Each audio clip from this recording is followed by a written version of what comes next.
Welcome everyone. Tonight we've got an interesting talk by Fiona on acid sulfate soil. So I'll hand over to Fiona and we'll have questions afterwards. Thanks very much. Basically this is a presentation on my PhD work that I've just finished, and specifically I looked at inland acid sulfate soil environments in the Corangamite region, which is in Western Victoria. So just basically, for anyone who doesn't know, acid sulfate soils is the name given to soils or surface sediments that either contain iron sulfides or have products of sulfide oxidation. The process of sulfide formation is a natural process, and it occurs in lakes, wetlands, rivers and the ocean. And as a result, we get these iron sulfides. And now specifically to form these minerals, you need a source of iron, a source of sulfate, waterlogged and therefore anaerobic conditions, and usually a source of organic matter, which is used by the catalysing bacteria. Now also with the catalysing bacteria, because of the nature of little things, the warmer the environment means the more potential for bacterial growth and then for a greater potential for sulfide formation. Now, the most common mineral involved in these soils is pyrite, but you can also get marcasite, as well as your iron monosulfide minerals forming. Now, when these minerals oxidize, they form sulfuric acid. Now, this exposure can either happen through natural processes, such as a seasonal lowering of the water table or the natural wetting and drying cycles of wetlands, or through human activity, such as drainage or just digging it up. Now, acid sulfate soils were, about 10 years ago or 20 years ago, regarded as a mostly coastal phenomenon. However, post-1990, there was a lot of work done in inland environments recognising these same soils actually occur across a variety of environments. This was particularly relevant in the sort of 2006 to 2008 drought, where a lot of the Murray dried out, and we found a lot of these soils in those sorts of environments. However, there are a few differences between inland environments and coastal environments. For instance, a lot of inland environments are sulfate limited. They just don't have the kind of levels of sulfate that we get through the ocean or in seawater. So in the beginning, in particular, it was thought that these environments occurred in salinised areas. And we also had, and particularly along the River Murray, but in other places, European settlement had caused the permanent waterlogging of a lot of environments that were previously ephemeral, and this also had an impact on the development of these soils. So it's important to investigate the factors that control the formation of sulfides in these varying environments so that we can get a better understanding of the potential risks and potentially stop any acidification before it occurs. So basically, there is believed or estimated to be about 200,000 square kilometres of acid sulfate soils within Australia. And of those, over 150,000 square kilometres are believed to be in inland environments. Now, a lot of these haven't been effectively mapped or really studied in great detail because sort of a lot of the work just hasn't been done in the past. And several areas have been highlighted as needing a better understanding of these sediments. Now, the Corangamite Catchment Management Authority area was one of these areas that was highlighted, and so that was basically the site that I was looking at. And to do that, I used a combination of field investigations, so going out, taking samples, and then analysing the actual sediment, combined with so all of those sorts of things, to then put that in a regional context so that can we sort of look at individual sites and use them to tell us about sites across the region. And therefore, once that's done, you can use it to then manage these sites so that if people want to develop these areas in the future, they'll have a better understanding of what they're dealing with. Now, commonly, acid sulfate soils are classified as two types. They're classified as actual acid sulfate soils, which is the AASS, or potential acid sulfates, which is PASS. Now, unfortunately, the issue's a bit more complex than that, particularly in inland environments, because you've got that large variation.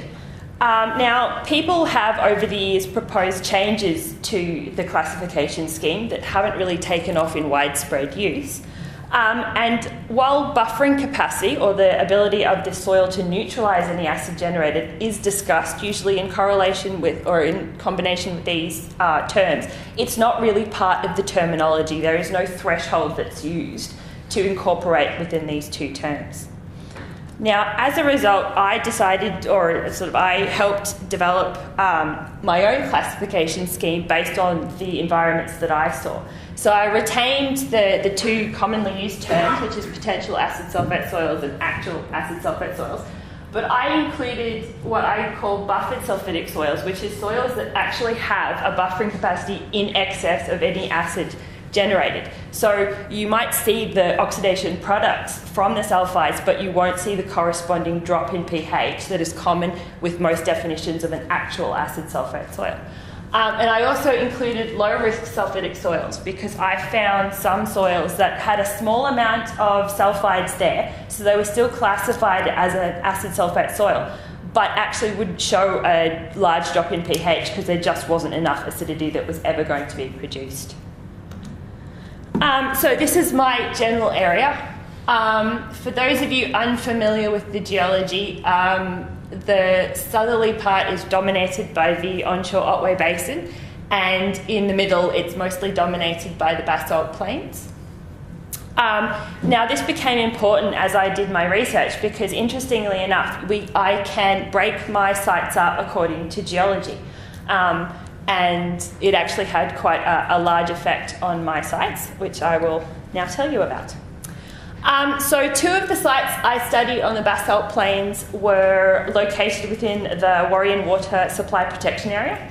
Now, it was defined as a water supply protection area under the Water Act of 1989, and as part of one of the recent management plans that had come out when I started my project that highlighted acid sulfate soils as a potential threat to the water supply, and therefore we're interested for people to go along and actually have a look at what was in there. So the two sites I'm going to talk about is Site A, which is over here, and that's called Bullocks Swamp, and then Site B, which is Bullocks Swamp. So the basalt sites, like I said, were located within the Warrion Water Supply Protection Area. Now, the two main sites that I'm going to talk to you about today are large drained swamps. They sit about 2 metres below the land surface. They're very wide and very flat. They're fed only by rainfall, so they have seasonal waterlogging. And they've also, at least anecdotally, been permanently waterlogged for periods in their past. As a result, they contain sulfide minerals because of this waterlogging, but they also contain high levels of carbonate minerals, which means they actually have quite a high buffering capacity because this carbonate has the ability to in situ buffer any acidity produced by the oxidation of sulfides. So this is Bullocks Swamp, or at least part of Bullocks Swamp. So as you can see, it's quite large and flat, but also very shallow. So for these large drained swamps, they had sediment that occurred in two layers. It had an upper layer that was approximately 20 centimetres thick in most cases, that was black, rich in organic matter, and was quite gooey and looked like what we were looking for. And then below that, usually about 15 centimetres thick, was a layer that was finer and lighter in colour. Now, the colour change between these two layers wasn't very distinct, but it was there. The main minerals associated with the sediments generally were quartz and illite, as well as large amounts of dolomite and aragonite. But we also saw small amounts of pyrite. The sulfides were only present in that upper layer, so in that black organic rich sediment. And because of all those carbonate minerals and their ability to buffer, we didn't actually see any acidity at any of these sites, despite the fact that they were dry when I sampled them. So this is basically just a picture of one of my sediment cores. So you can't really see too much of a colour change, but this is the sort of darker upper layer, and that's the lighter lower layer. So basically, you'll have to bear with me for this one, because unfortunately acid sulfate soils has so many acronyms you don't know what to do with them all. But basically, these are a lot of my laboratory results for the stuff. So the pH I sampled was just the soil pH, and as you can see, it's well above neutral. And as a result, the TAA, which is the titratable actual acidity, which is basically how much acidity we've actually currently got in the soil, is 0. There's just no acidity currently sitting there. And the ANC, which is an actual measure of the buffering capacity, is quite large. Now, to measure the actual sulfide components of this soil, so any minerals that are still potentially going to oxidise but have not oxidised yet, we measure them as either CRS or ABS. So your CRS basically is your disulfides, and your ABS are your monosulfides or any volatile sulfur that's in the sediments. So in this case, most of the sulfide present was disulfide or pyrite. Now, unfortunately, due to the way that we measured our buffering capacity, our TSA, or titratable sulfidic acidity, which is another way of measuring how much potential acidity is going to be generated, is 0. But that's just a flaw in the method and not actually representative of what we can see. And that's because we have such an excess of this buffering capacity that when we measured it, we actually ran out of acidity before we ran out of buffering capacity. So there's a lot there. So basically, to summarise, these swamps are well drained and fed by rainfall, which means they have seasonal waterlogging but do spend part of the year dry. The lower lighter coloured confining layer prevents a lot of this infiltration, which allows the precipitation of a lot of the carbonate minerals that we saw. It's only the dark upper layer that contains the sulfides where a lot of the organic matter was present. And because of that very large buffering capacity, you won't actually see any acidification at these sites. Therefore, I classified them as a buffered sulfidic soil, which is one of the new terms that I put in my classification scheme to indicate that while they had a lot of the little hallmarks of an acid sulfate soil, they weren't going to acidify at any point, no matter how long you let them dry out. Now, I also sampled some sites within the Otway Ranges. I'm only going to talk about 2 of the biggest ones. Now, they overlie the tertiary geology, and they've both been described as peat swamps. Now, unfortunately, to basically just take a step back, a lot of people define peat according to the Northern Hemisphere version, which is that organic matter levels in peat must be greater than 65%. But due to the variations of the Australian environment, we actually find that a lot of the peats within Australia don't meet that classification. And in fact, all of what I've called my peat swamps don't meet that classification. They've actually got a lower percentage of organic matter. They do contain an organic matter that's about at the threshold of what a lot of people classify as Australian peat, and as a result, I have referred to them as peat for the rest of this presentation. So the 2 swamps I've got are Boundary Creek, which is in the upper corner, and this one is located near Colac. And then I've also got 2 swamps that I saw in the upper reaches of the Anglesea River. But first, Boundary Creek. Now, Boundary Creek is what they've called a peat bog. They also refer to it as Big Swamp. It's located in the northern foothills of the Otway Ranges. Now, as far as we can tell, there was a basalt flow that dammed the Barwon in the area about 2.31 million years ago. Now, this generally allowed most of this area to backfill or infill and become a swamp. So swamps were widespread across this entire area at points in the past. Because agriculture moved into this area, a lot of the area has been drained for a while. So the Big Swamp is essentially a remnant of what it used to look like. Now, also due to the influence of the agriculture, the swamp itself is not continually or permanently waterlogged anymore. It is partially drained at the eastern section because we've got eucalypts actually growing in the swamp, or we had. As well, because things are never that easy, a bushfire swept through in 1996 and it set the peat on fire. So the peat basically smouldered on and off for a long time. And as part of the fire management at the site, because it became such a priority, they dug a fire trench. And this resulted in helping with the fire prevention. But unfortunately, it actually accelerated some of the oxidation occurring with the iron sulfides. So this trench became very quickly iron stained and filled with acidic water. So yeah, this was a picture of the swamp on one of my first visits, actually wafting smoke. So it was quite fun to sample, and I had CFA people having heart attacks all over the place. Now this is upstream of Boundary Creek, so this is the water that eventually feeds into the swamp. And it looks very typical of a lot of rivers in the area. It's very good quality water, it's at an almost neutral pH, it's got very low salinity, so it's very good water, and then it sort of hits the swamp and bad things happen. So this is the corner where the two of the fire trenches met, and you can sort of see that all under the water we have iron staining. And the water level in the trenches varied depending on the time of year, but it was almost always acidic. Yes, and this is basically looking downstream at the swamp, and me looking very wet and quite grumpy.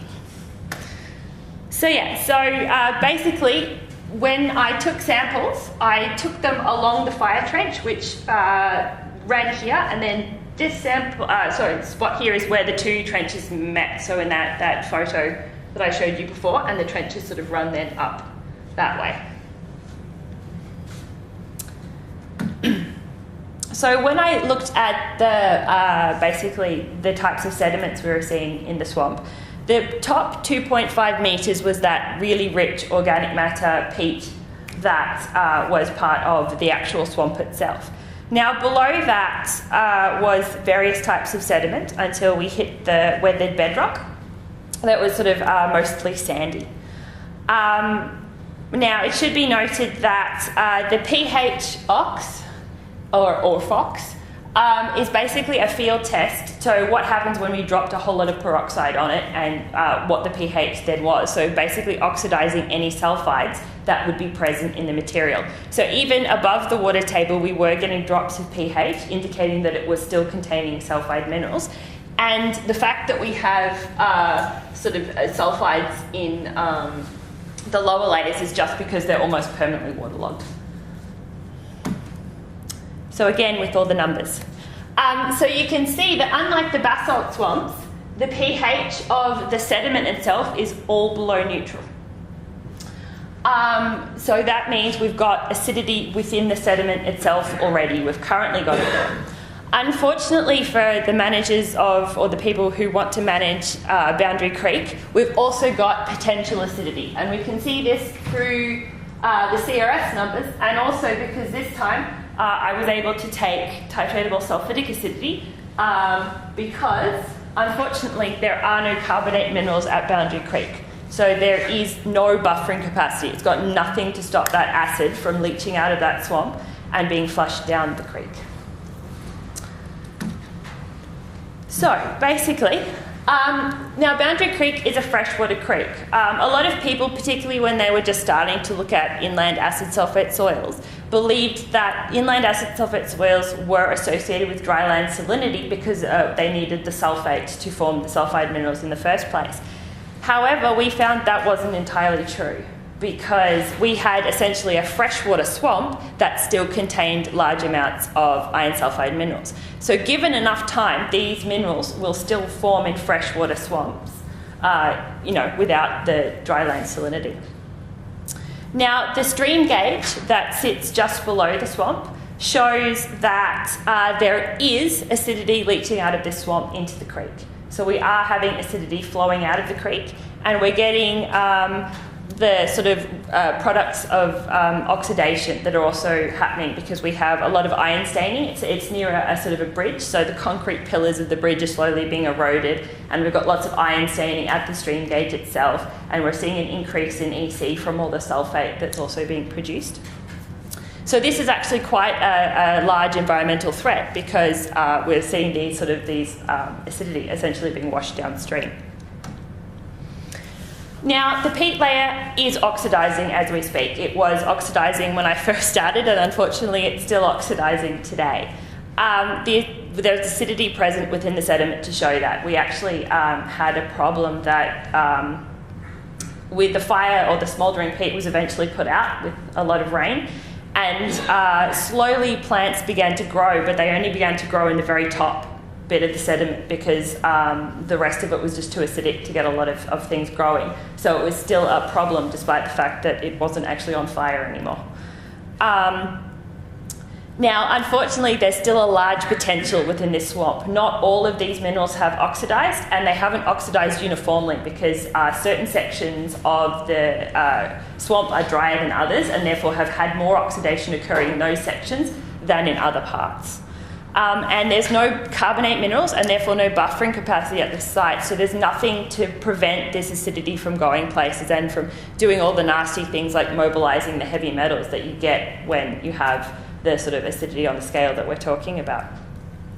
Now, I wasn't the only person that took samples at the Boundary Creek site. There was a community group, the Land and Water Resources Otway Catchment Group, that went through and also took samples, and they came up with numbers very similar to mine. They also said that they found plenty of sulfides still within the sediment and acidity present in the layers that were dry. They also found that lack of buffering capacity.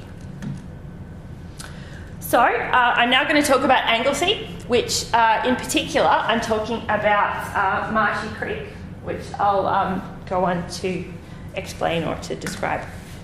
So Anglesea, or the Anglesea River, essentially splits into two tributaries 1 kilometre above the head of the estuary. One of these is Marshy Creek, the other one is known as Salt Creek. They both have swamps on them that are very similar in vegetation and appearance to the swamp at Boundary Creek.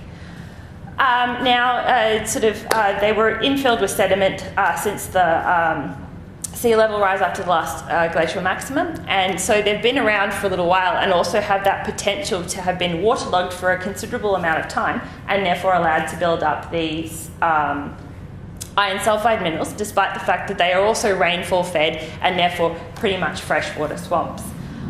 It's also, I also want to point out at this part that even though they're close to the ocean, these aren't coastal sediments, because they're well above the zone of tidal inundation, and they don't actually have seawater going that far up the rivers. They're predominantly rainfall fed at this point, and so as a result, they actually are only getting freshwater input.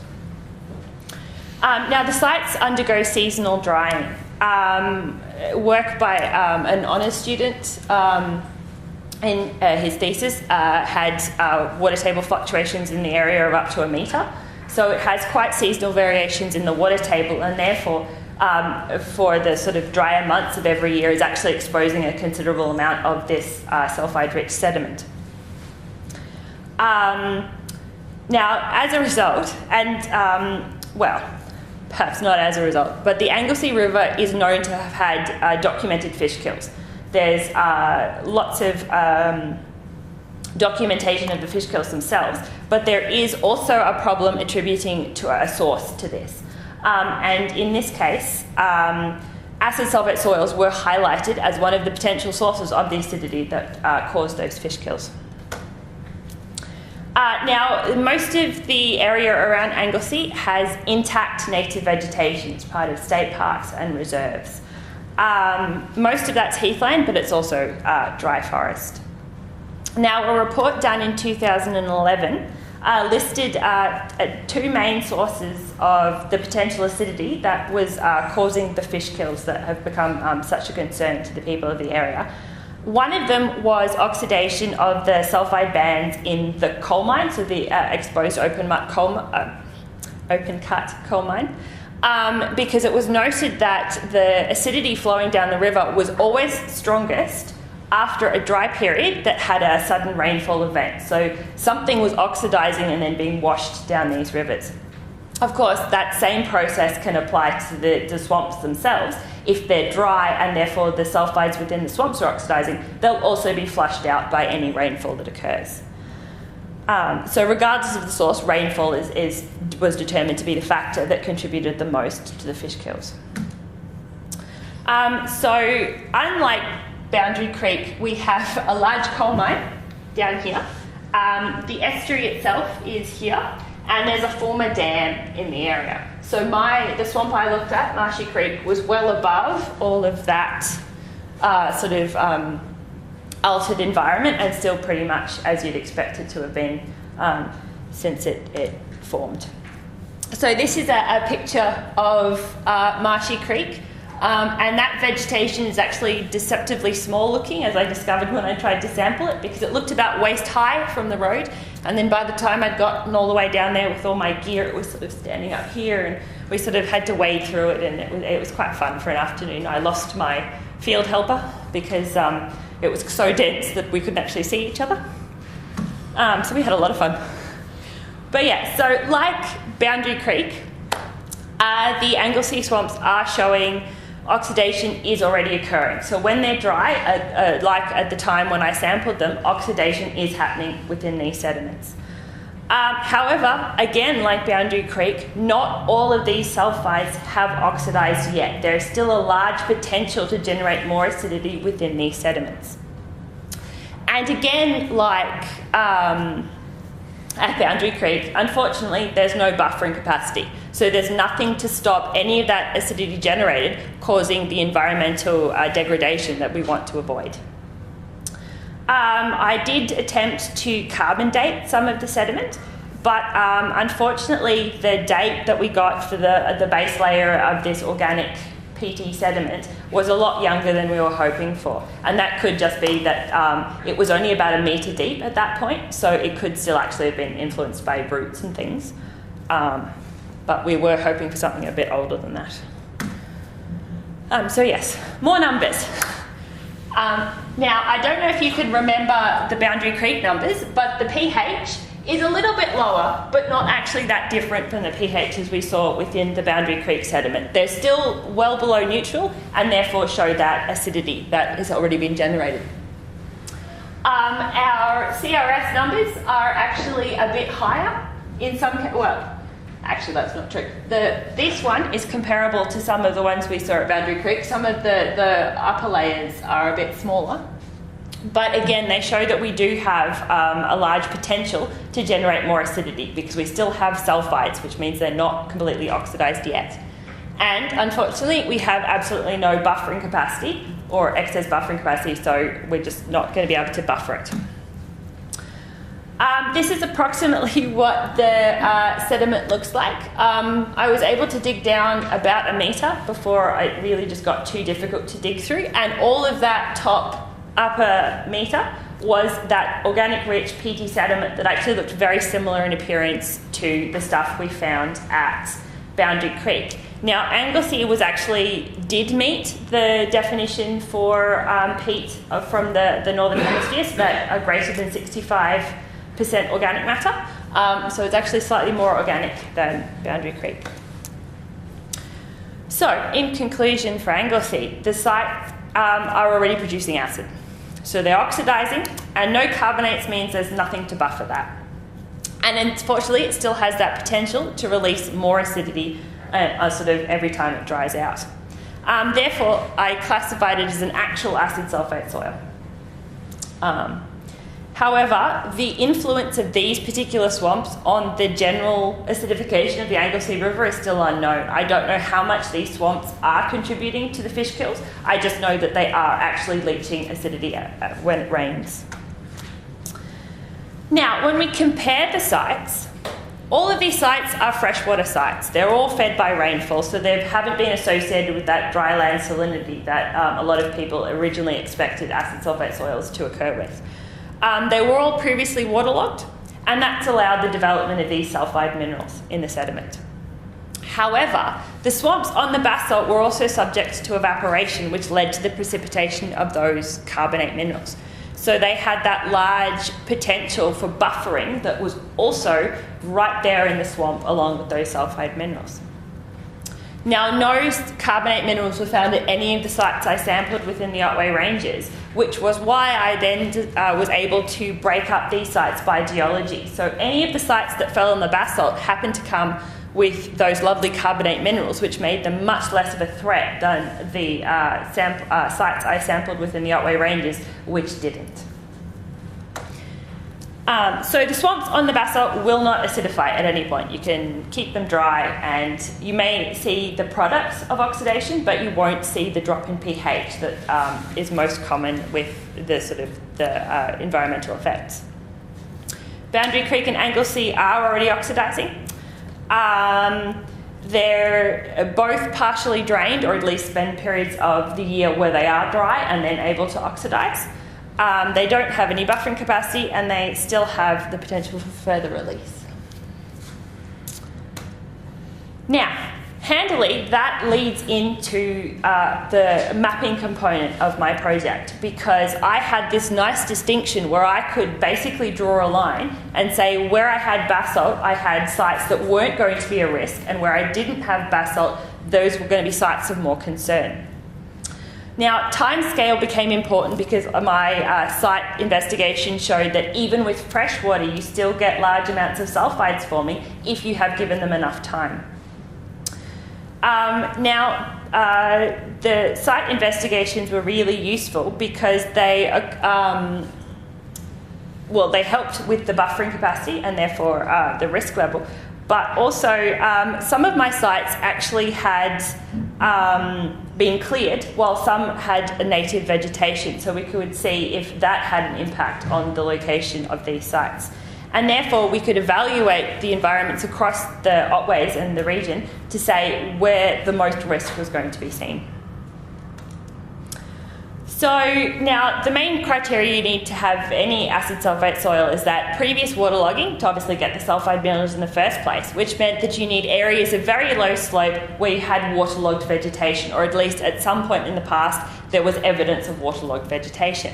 Now, I had access to some really lovely LiDAR that provided a lot of good information on the ground surface, so I could actually, the high resolution could help me find even relatively small areas that were still quite flat. And I was trial and error because my first methodology didn't work, but I eventually found that the ecological vegetation classes, or EVCs, were actually a very good source of actually finding the specific vegetation that was associated with waterlogged areas, because they had 2005 maps which showed the current distribution of vegetation, but they also had modelled pre-settlement vegetation maps that could show what the vegetation was like before the land had been cleared. So to make this process as automated as I could, so that other people aside from me could do this and apply this to other areas, we tried using the LiDAR data and Global Mapper to try and find a way of extracting the areas of very low slopes so that we could say, let's exclude all the steep bits where we know water isn't going to remain and these anaerobic conditions aren't going to form. And I managed to do it. Unfortunately, the size of the LiDAR files meant that the process was a little bit frustrating and quite long. I had to leave it for days at a time sometimes and just not look at it in case it stopped. But unfortunately, also because of the nature of the landscape, what happened is that it overestimated the amount of flat areas, because we had flat areas, the tops of ridges and things, where we knew swamps weren't going to form, but were still flat enough to be caught within this slope analysis. So this is basically what my slope analysis looked like. Now, you'll note that there's a large white area in the middle, and that's actually just where I didn't have any access to LiDAR data for those zones, so that's why it's all white. And it's still quite a large amount of slopes. There's lots of areas within there, and not all of them will have acid sulfate soils, so we needed a way of constraining those sloped areas into something a bit more manageable.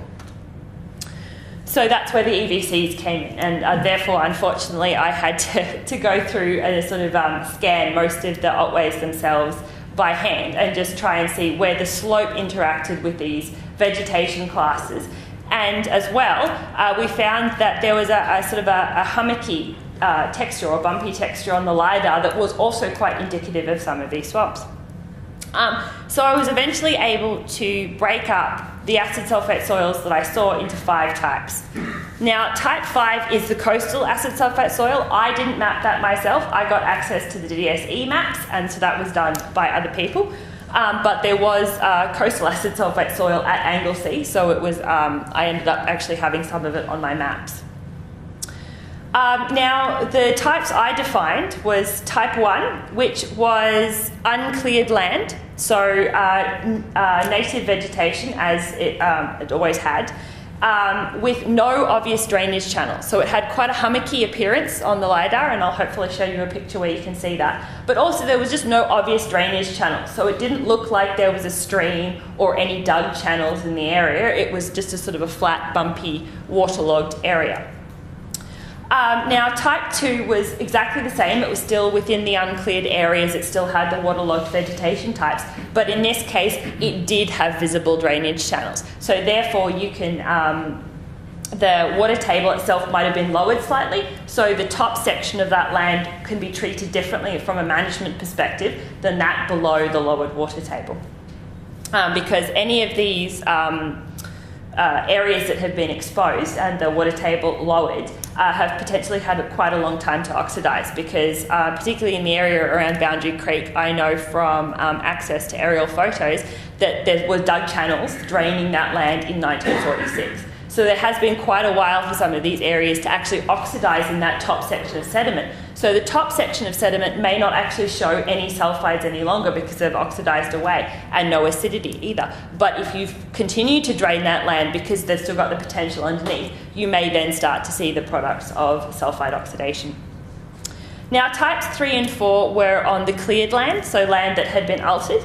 And again, I did the same thing where I looked for any clear drainage channels, which was type 3, which is by far the biggest, the type that covers the biggest area. And these had dug drainage channels, so we know that there is still potential acidity at depth in these areas. Type 4 was a cleared land with no obvious drainage channels that had actually been re-flooded at some point in the past and was actually currently a swamp or just a highly waterlogged area. So I'm going to show you some examples of this so we can try and put that in a bit of a context. So one of the main areas I mapped was the West Barwon, which is that whole sort of lovely section up there and all its tributaries, of which Boundary Creek is one. So unfortunately I can't quite reach that far, but Boundary Creek is part of the West Barwon floodplain. So this basically is, this is a picture of the LiDAR, and that little box is where the Boundary Creek site is. And I will show you a zoomed in version of the Boundary Creek site in a second.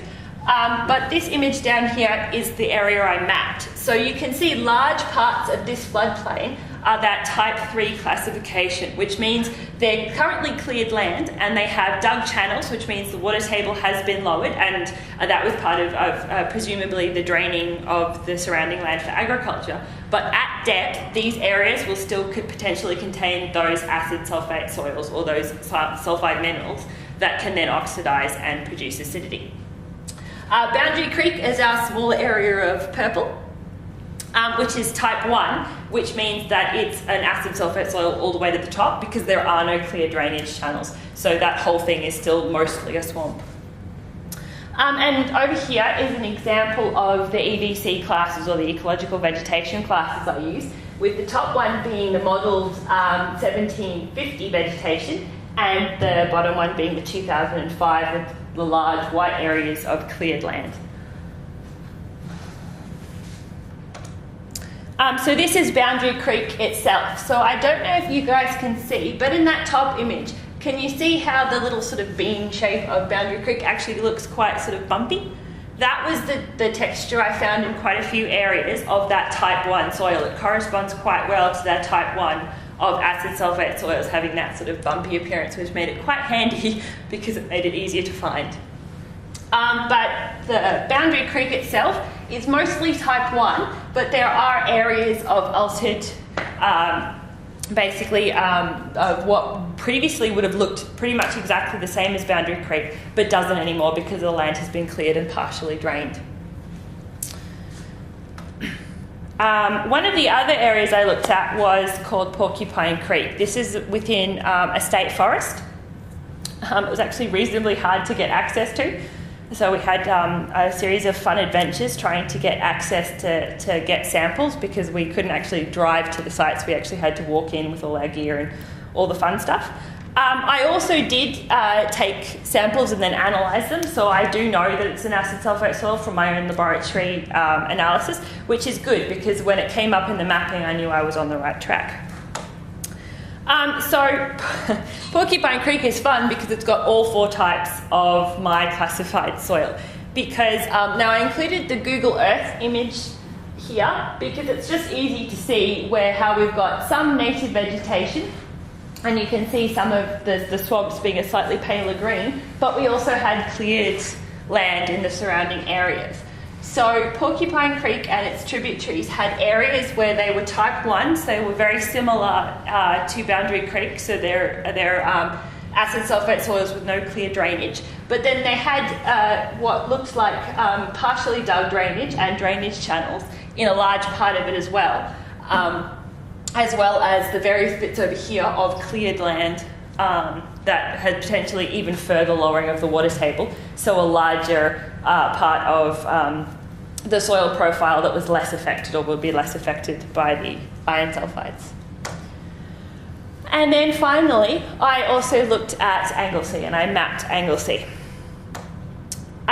So Anglesea was mostly type 1 and 2. We have a little bit of the estuary and therefore coastal acid sulfate soils at the bottom, but most of Anglesea again had that sort of bumpy texture. It was very much like Boundary Creek. There were no clear drainage channels, and because of the fact that it's surrounded by so many reserves and state parks, it was mostly uncleared land.